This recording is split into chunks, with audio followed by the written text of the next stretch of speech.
నమస్తే, welcome to Magna TV. నేను ఆదిత్య.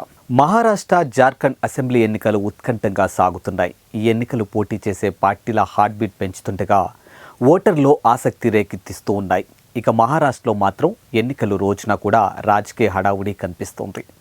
ముఖ్యంగా బిట్కాయిన్ స్కామ్ అంటూ అజిత్ పవార్ చేస్తున్నటువంటి వ్యాఖ్యలు కలకలం రేపుతూ ఉన్నాయి.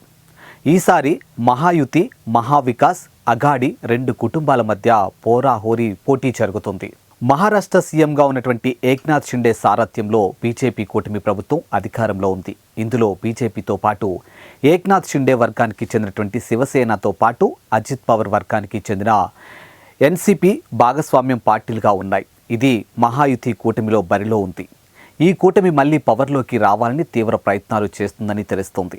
దీనికి పోటీగా మహావికాస్, అఘాడి ఉంది. ఇందులో కాంగ్రెస్, ఉద్ధవ్ ఠాక్రే వర్గానికి చెందినటువంటి శివసేన, శరద్ పవార్ వర్గానికి చెందినటువంటి ఎన్సీపీ ఉన్నాయి. వీరి ప్రచారం సైతం హోరాహోరీగా సాగింది. కాబట్టి గెలుపు ఎవరనేది ఇక్కడ ఆసక్తిగాను మారింది. మరోవైపు జార్ఖండ్లో కూడా నువ్వా నేనా అనేలా పోటీ నెలకొందని అంటున్నారు. ఇక్కడ 82 నామినేటెడ్ సీట్లు ఉండగా రెండో విడతగా మొత్తం 38 స్థానాలకు ఎన్నికలు జరుగుతూ ఉన్నాయి.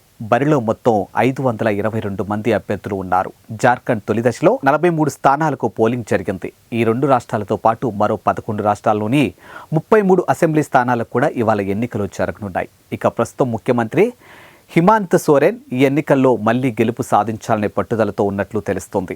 ఆయన జేఎంఎం, కాంగ్రెస్, ఆర్జేడీ, సిపిఐలతో కలిసి మహాగఠ్ బంధన్గా బరిలోకి దిగారు.